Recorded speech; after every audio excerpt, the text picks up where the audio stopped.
I'd like to start by asking both of you who presented a series of ideas from your own culture and from your own research. What would you, in terms of being in New York and experiencing some of the issues that we're dealing with from a housing and regulatory perspective, what would you like, in terms of your own efforts, what would you like to, if you had a chance to explore in New York, what would you like to bring to New York from your own work and see explored in this context? If you can start with Iris. We had a discussion about regulation, you told us, and I thought about, of course we need regulation, and we had an interesting discussion before between the two architects about the stretching and the strategy. I think we need regulations, but we need also another thinking to make things possible. It's also regulation, but in another thinking, to make things possible and to provide the development. Sort of a consciousness of exploration is sort of what you're proposing?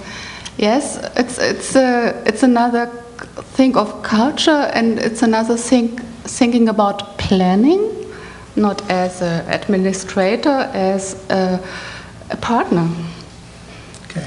Yes. You know, Richard Floyd, in his recent book, talked about creative cities. He said that the number of creative people in a city defined a city, creativity. For me, New York City is the mecca, the epicenter of creativity. You can see it in the theater, in the literature. All the big publishers are here. Each time I need to call them, it's always New York, always New York. I would like to see the same culture of creativity move into housing in a more bold way. This is what I hope to see. So if I am to bring something for my culture, I don't know if Canadian known to be very conservative. Very conservative. This is why we still have banks.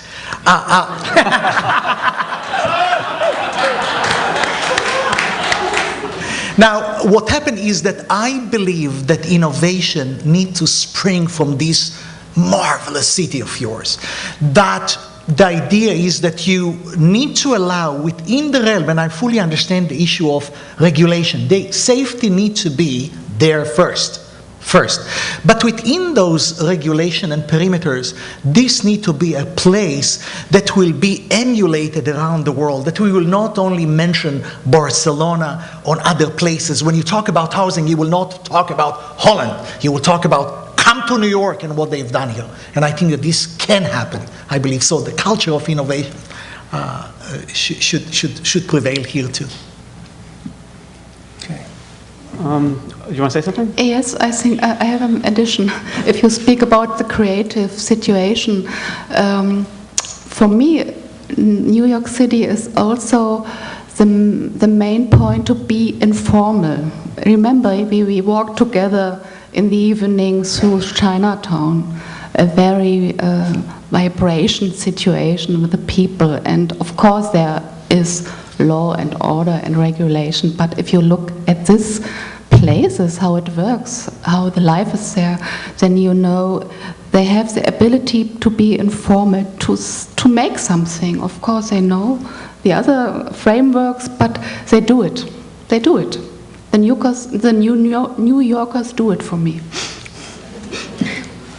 That's interesting what you say about the culture of innovation in housing, because yes, you're right. Oh, in the arts and the creativity, even in architecture perhaps, but when it comes to housing design, New York City is very constrained by the regulations that are on the books, that maybe it's because I do too good a job enforcing them, maybe that's why we don't have the innovation yet, but we need to start thinking about, there's a rule on the books that was from 1955 that says that every apartment must have its own kitchen and bathroom. You can't share that with other people, and that's been on the books since 55, and no one's thought about whether or not that ought to change. So I accept that comment wholeheartedly, and think about that. That's great.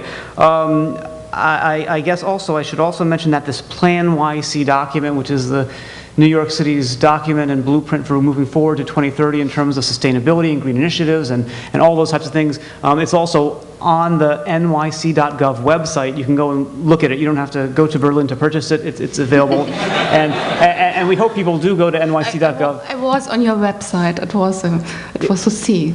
Wait, what? I was on your website. Okay, and it was there or not there? There was it.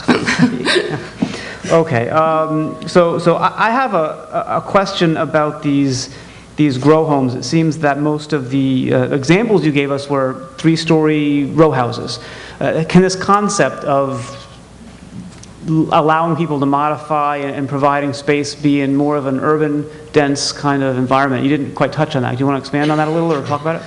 It is true. You see, how innovation begins.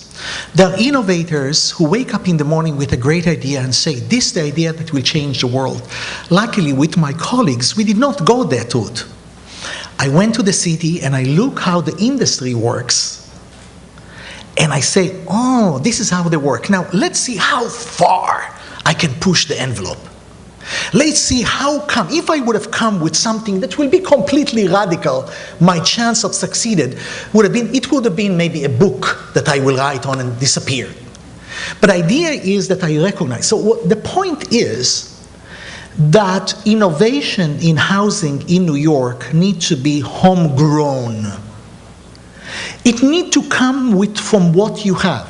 Now, if you are to survey, you will find out that many of the families are completely different here today. In other words, as compared to the 1950s.